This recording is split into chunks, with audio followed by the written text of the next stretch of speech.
Les mécanismes de développement d'un cancer. Le cancer est connu pour être de nature multifactorielle. Autrement dit, il y a de nombreux composants qui jouent un rôle important dans le développement du cancer chez une personne. Découvrez davantage dans cet article. Le cancer est un terme utilisé pour désigner un ensemble de maladies caractérisées par la prolifération rapide et incontrôlée des cellules du corps. Vous êtes-vous déjà demandé quels étaient les mécanismes de développement d'un cancer? Pour que cette maladie se développe, les cellules qui composent un organe doivent subir des modifications de leur matériel génétique ou des protéines dérivées de ces gènes. L'origine de ces changements peut être héréditaire ou sporadique, apparition spontanée.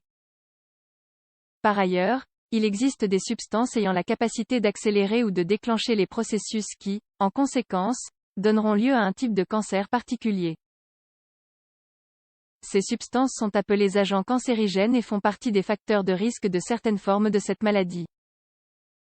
L'origine du développement d'un cancer. Le cancer puise son origine dans une cellule. Cette dernière, en raison de l'altération de ses fonctions, échappe aux contrôles imposés de manière biologique. Elle se divise alors et se développe de façon incontrôlée dans n'importe quelle partie du corps. Ce processus est entièrement lié aux gènes, le cancer étant considéré comme un groupe de maladies génétiques. D'autre part, les gènes portent les instructions nécessaires pour produire des protéines qui définissent le comportement de chaque cellule de notre organisme. On trouve les proto-oncogènes ainsi que les gènes suppresseurs de cancer. Les proto-oncogènes sont les gènes chargés de stimuler la division cellulaire en tant que fonction essentielle de la vie. Le développement du bébé pendant la grossesse ainsi que la cicatrisation des plaies en dépendent. Les gènes suppresseurs, en revanche, sont responsables de contrecarrer les précédents. Toute modification de l'équilibre entre les fonctions des proto-oncogènes et les gènes suppresseurs du cancer entraîne des irrégularités dans l'ensemble du système de contrôle cellulaire. Ce déséquilibre peut ensuite se traduire par l'augmentation de la production d'une protéine destinée à la croissance cellulaire, qui, à son tour, provoquerait la prolifération d'un type de cellule anormale. Un autre cas peut favoriser la production d'une protéine, présentant des caractéristiques anormales, qui ne peut pas réparer les dommages causés à une cellule et affecte un organe spécifique. Facteurs de risque. Le cancer est bien connu pour être de nature multifactorielle. Autrement dit, il y a de nombreux composants qui jouent un rôle important dans le développement du cancer chez une personne. Malgré cela, la science a pu identifier certains acteurs qui favorisent la probabilité, risque, de souffrir d'au moins un type de cancer. Ces acteurs sont appelés facteurs de risque. Nous comprenons davantage le concept de facteur de risque en prenant la définition de l'Organisation mondiale de la santé qui cite cela. Dans cette optique, les facteurs de risque peuvent comprendre l'exposition aux produits chimiques, les habitudes personnelles ou la profession exercée par la personne.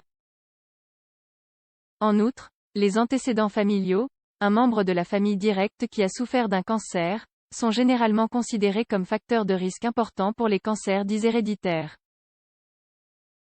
Mécanisme de développement du cancer. Pour que les changements qui conduisent à l'altération des gènes responsables du cancer aient lieu, plusieurs processus doivent se produire.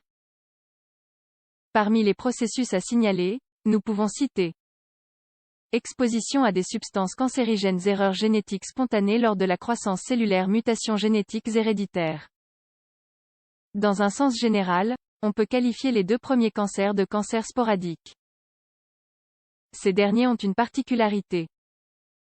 Les altérations génétiques qui jouent un rôle dans leur origine dépendent à 80% des facteurs de risque environnementaux, infections, radiations, produits chimiques, auxquels les individus sont exposés. Syndrome du cancer familial. Dans le cas des mutations génétiques héréditaires, nous pouvons souligner le syndrome du cancer familial. Il s'agit d'une sorte de trouble héréditaire dans lequel il existe un risque accru de souffrir de certains types de cancers parmi les membres d'une famille. D'autre part, le cancer est relativement commun. On estime qu'au moins une personne sur 3 va souffrir d'un cancer aux États-Unis. En d'autres termes, il ne sera pas rare qu'au sein d'une même famille, plus d'un individu soit atteint. Toutefois, il est important de préciser que ce n'est pas parce qu'il existe plus d'un cas de cancer dans une famille que nous devons nécessairement parler du syndrome de cancer familial. Lorsque de nombreux cas de cancer ont lieu dans une famille, cela est souvent dû au fait que les membres de cette famille ont été exposés à un facteur de risque commun. Par exemple, le tabagisme.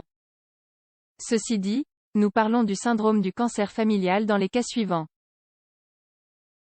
Le même type de cancer survient chez plus d'un membre de la famille. Le cancer apparaît à un âge plus précoce que la normale.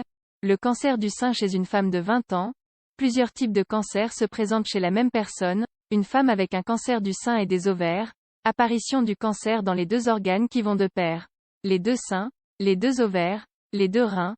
Le cancer se manifeste dans plusieurs générations de familles. Conclusion. Le terme « cancer » désigne un ensemble de maladies ayant une caractéristique commune, la prolifération rapide et excessive des cellules de l'organisme. Cela peut être lié à des facteurs environnementaux, au mode de vie ainsi qu'aux antécédents familiaux en lien avec la maladie.